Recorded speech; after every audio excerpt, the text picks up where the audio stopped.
Hello everyone, GoldenNova here, and it's time for Patron Week, where we take the votes of my patrons to determine what video I make.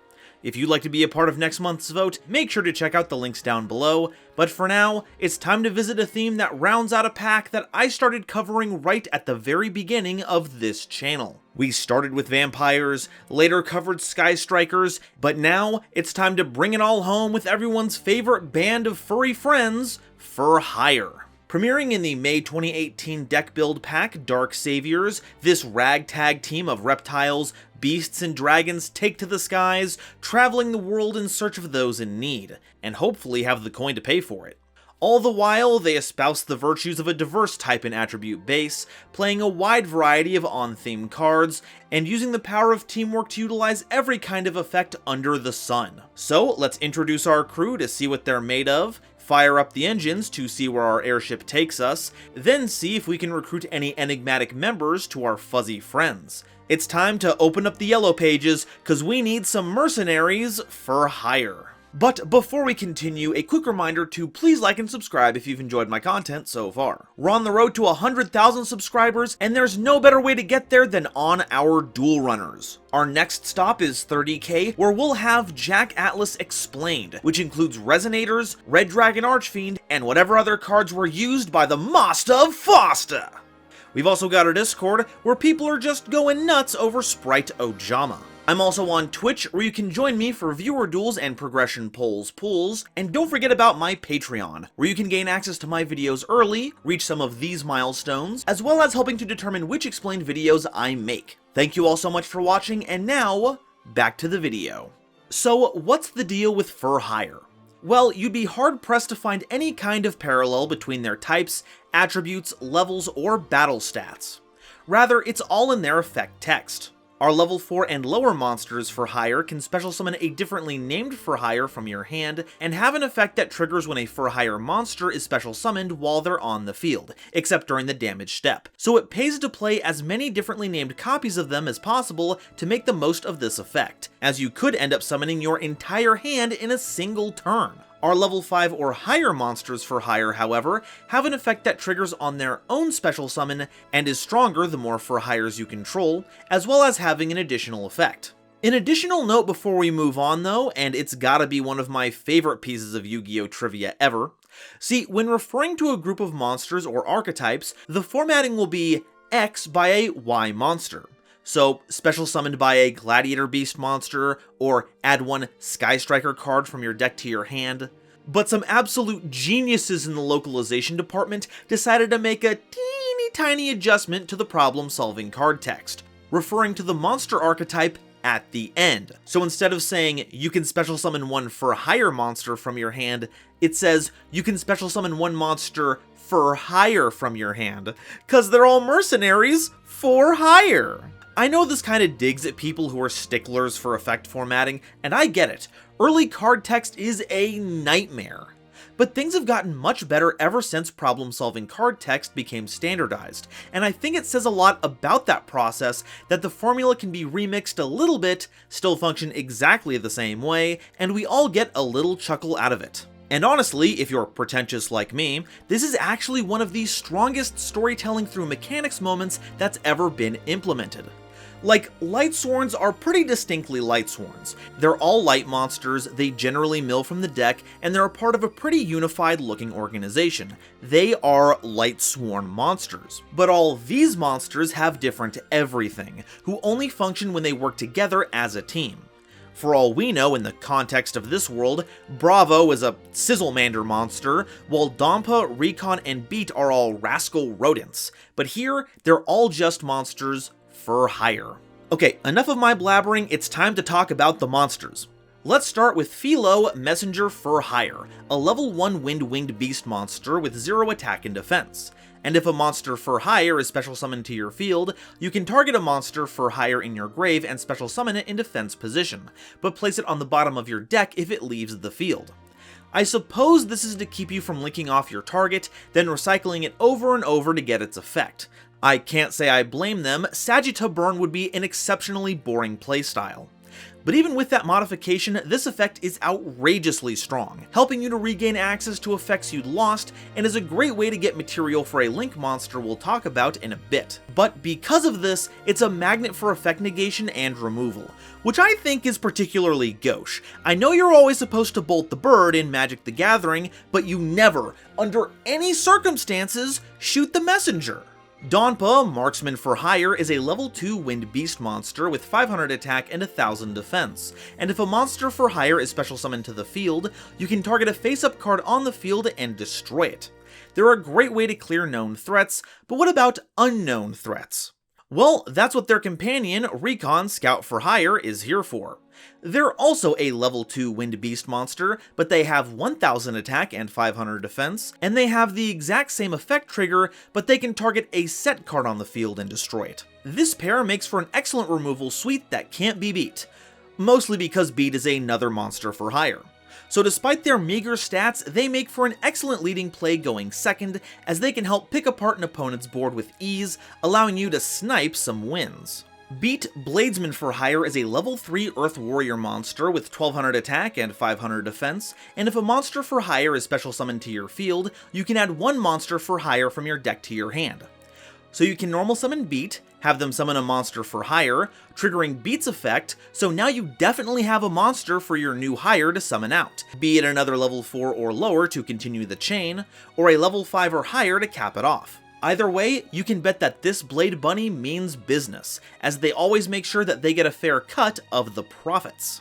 Helmer, Helmsman for Hire, is a level 3 Water Aqua monster with 0 attack and defense, and if another monster for hire is special summoned, you can discard a card for hire to draw a card. This monster probably has the least utility out of all of them. While having a monster for hire in the grave works great for Philo, there's little else that interacts with your grave.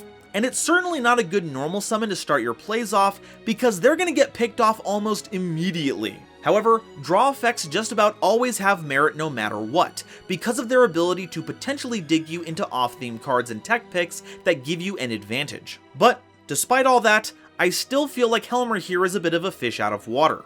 Bravo, Fighter for Hire, is a level 4 Fire Reptile monster with 1900 attack and 200 defense, and if another monster for hire is special summoned, you can have all monsters for hire you currently control gain 500 attack and defense until the end of this turn, making Bravo a solid 2400 attack normal summon, not to mention what it can do for the rest of your troop. This makes them the best for hire to summon your capstone level 5 or higher ones, as that will maximize the amount of monsters that get that buff. And while this next bit holds true for all of our smaller for hires, Bravo takes great advantage of any quick summoning effect on your opponent's turn, so that you can benefit from the buff when your opponent attempts to run over your field. Now, one might think that a reptile would be more at home in a mercenary band called, I don't know, the Scale Tippers, but luckily they've got that luscious shock of orange hair, so they've got just enough fur to make it in. Seal, Strategist for Hire, is a level 4 Dark Beast Warrior monster with 1600 attack and 1000 defense. And if another monster for hire is special summoned, you can target a monster for hire in your grave and add it to your hand. Unfortunately, this can't grab cards for hire, so not everything you pitch off of Helmer can be recovered, but the monsters are probably the most important to get. In fact, I'd go so far as to say that they'll keep you going in the end game, much like how Beat gets you started in the early game, ensuring that your hand is stocked with monsters for hire, so you can go much further than you ever could before. Alright, it's time for the big cheeses, our level 5 and hires. Sagitta, Maverick for Hire, is a level 5 Wind-Winged Beast monster with 1200 attack and 2400 defense, and if special summoned, you can inflict 500 points of damage to your opponent for each monster for hire you control with a different name, except Sagitta. And while on the field, your opponent can't target monsters for hire you control with card effects, except this one. So Sagitta hits the board for some initial burn before taking residence in the Crow's Nest, running interference on targeting effects. This can be useful for dissuading cards like Infinite Impermanence and Effect Veiler, and if you read that your opponent no longer has that kind of interaction, you can link them off for another monster so you can bring them back with Philo to do even more damage. And while it's kind of a best case scenario deal, a field of 5 monsters for hire means 2000 points of damage, and doing a quarter of your opponent's life points as a single effect is pretty sweet. Not to mention even 500 points of damage can mean the difference between winning or losing in time. It's also good to see that Sagitta was very fashion forward, as you can see their style has been adopted by another member of the Tri-types, Tri-Brigade Farragut. Dinah, Hero for Hire, is a level 6 Earth Beast Warrior monster with 2500 attack and 1400 defense, and if special summoned, you can banish cards from your opponent's grave up to the number of monsters for hire you control with different names. See what I mean when I said that for hires do everything? And thankfully, this does include itself, so you'll always get to banish at least one card, unless Dinah gets removed from the field before it resolves. And while on the field, your opponent can't target monsters for hire you control with attacks except this one. So we've got another continuous effect that helps you keep the heat off your other for hires, and considering their stat line, that is certainly a relief, but also take note of how it's worded. It doesn't say except Dinah, it says except this one. So if you can manage to summon a second Dinah, then you've got yourself an attack lock. Though, to be fair, since this is one of the more underwhelming of our boss monster effects, it's probably best to not get greedy and only play a single copy. Besides, do you really want two of these running around your ship? They'll be punching so many holes into the wall that it'll turn into Swiss cheese before you even make port. Wiz, Sage for Hire, is a level 7 water spellcaster monster with 1600 attack and 2800 defense, and when special summoned, you can gain 500 life points for each monster for hire you control with a different name except Wiz. So hey, you've got an opposite to Sagitta that keeps your life points stocked up. And if your opponent activates a spell or trap card or effect as a quick effect, you can discard a card for hire to negate the activation. It doesn't destroy, but hey, most spells and traps kinda go away after using them anyway, so it just means you're gonna want to use this effect to stop normal or quick play cards. But I think the trade-off is more than worth it, as you get some level of spell and trap negation on a source that can grant you life points each time they're summoned, meaning you'll have a little extra to spend on powerful counter traps like the Solemn Brigade without being as vulnerable to sudden spikes in damage. So while it doesn't spell the end for your opponent, it certainly livens up your game plan.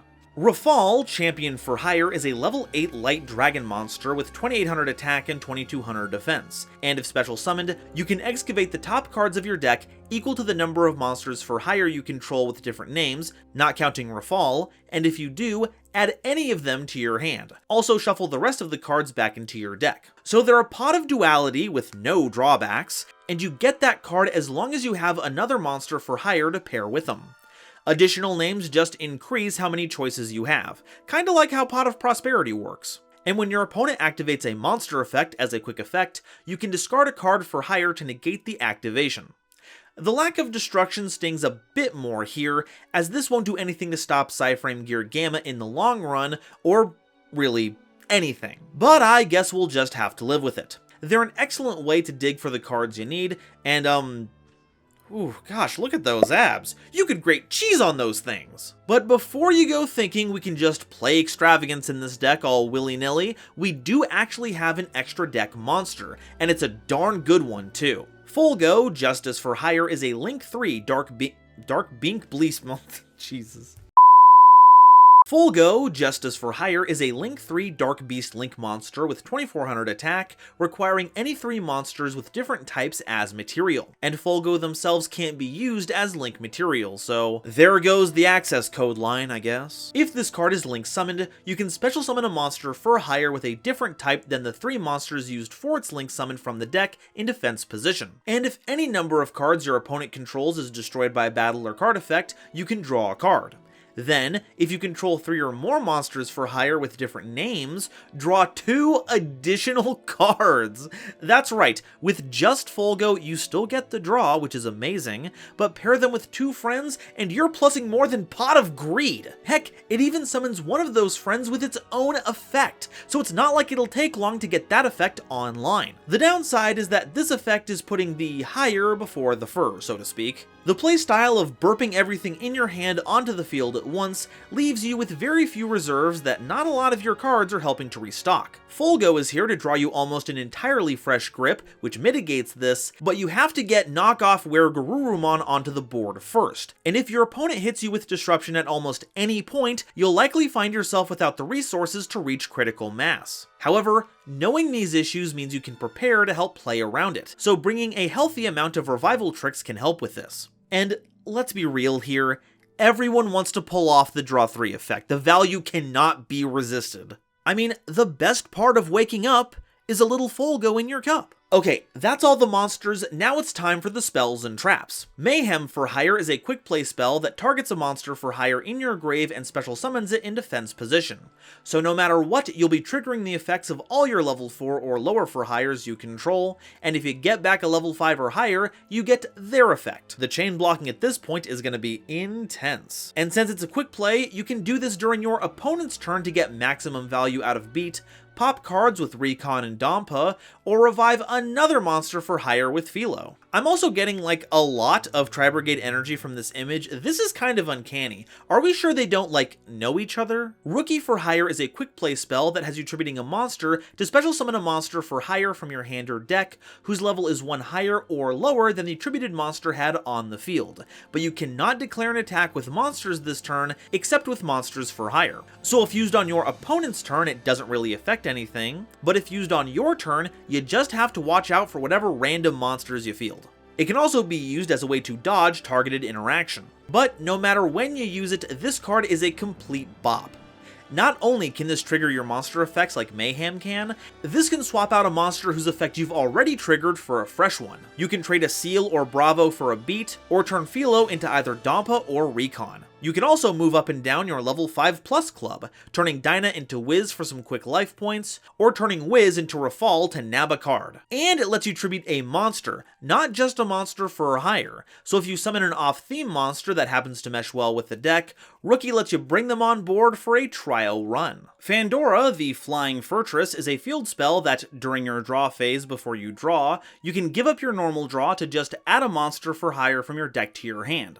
And if you control 5 or more monsters for hire with different names, you can send this card to the grave to destroy all cards your opponent controls. Also, for the rest of this turn, your opponent takes no damage. Yeah, I'm gonna recommend you all skip this one. If this was one of your field spells that searched you a monster when activated instead of replacing your draw for the turn, I'd be singing a different tune. But having to wait a whole turn to get what amounts to a limited Destiny draw for one effect, and already needing to have a fully developed board for the second that doesn't just let me end the game on the spot, is a bit of a deal breaker, especially since nothing in this theme locks you into any particular monster. I could take those 5 monsters and link climb into access code, sans Folgo, and pop an entire field that way, while getting to still do damage. I can't believe I'm saying this with my own mouth, but leave the airship at home, folks. Besides, imagine all the money you'll be saving when you don't have to pay for fuel and upkeep. Our last card is the one with my favorite name. Training for hire for all your training needs. It's a continuous trap that triggers if any number of your face-up monsters for hire are destroyed by battle or an opponent's card effect. You can target one of those monsters to special summon a monster for hire from your deck, whose level is lower than the target's original level. So it lets one of your monsters for hire float into another, which can in turn trigger your other for hires, so long as they weren't destroyed by battle, because none of our level 4 or lower ones trigger in the damage step. Seems kinda like an oversight, but I digress. Personally, this card's not for me, but I do love the art here. A Rafal is teaching their found family how to compete in deadly duels to the death. How sweet, what a good dad.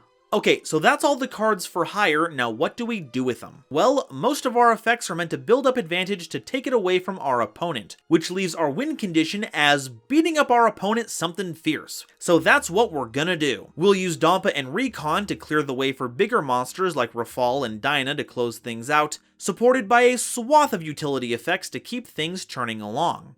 But what can we play to help them out? Previously, I ragged on Pot of Extravagance as it could potentially banish Folgo. Wolfman isn't really the centerpiece of our game plan, more like the cherry on top. And to make your plays, you'll need all the cards you can get, so you might consider running it anyway. But if you want to play it a little safer, I'd suggest Pot of Prosperity to get you the combo pieces you need. And hey, if you use your Fortress's effect to board wipe, you don't even have to worry about the half damage clause. I still can't believe this card. As far as floodgates go, we've got a pretty nifty one. There can be only one. While there are some conflicts, Folgo, Dompa, and Recon are all beasts, but generally we won't have to worry about tripping any of this card's restrictions, while hosing decks like Drytron, Sword Soul, and a lot of Dragon Link lines. Tri-Brigade do make for a pretty fun splash. We've got our fair share of tri-types for grave linking, and the removal provided by Shrag is a big help. You can also use Karos to perform the Grave Link, then tribute it away with Rookie to summon Beat, though it's Lugal who potentially has the best synergy, as they can quick summon Philo, Dampa, or Recon to trigger your other effects for hire. As for a silly tech pick, I've got my eyes on Parallel Exceed. See, we've got quite a few monsters for hire that can be normal summoned to link into Salamangreat Almirage.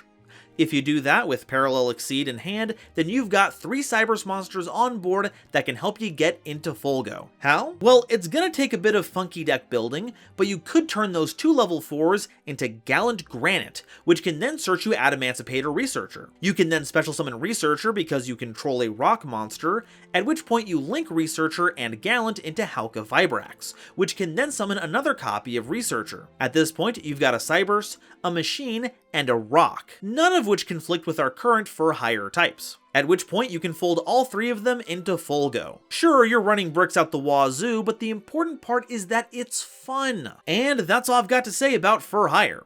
They're a monster mash deck like no other, with a deceptively strong grind game and explosive plays. However, Yu-Gi-Oh! Does not look kindly upon themes that require multiple effects to resolve in sequence without interruption to put up a fight. So until for hire can find a way to freeze their opponent while they play, this team is going to have to contend with some very hairy situations. But now, I want to hear what you all have to say. Do you think that for hire is worth the cost, or are they in for a bad review? Let me know in the comments, and if you haven't already, please make sure to like this video and subscribe to show your support, ring that bell so you don't miss an episode, and share this video with someone you know who loves Yu-Gi-Oh! It really does a lot to help me out. Today's episode was brought to you by my lovely patrons, including this month's illustrious Quasar Commander, Adam Zajdel, Nebula Navigators, Ava Goulet, Ashling Waltz, Benjamin Meisner, Biohazard 011, Eric, Frankie, Genesis Yu-Gi-Oh!, Gloomba 331, Great Big Pillock,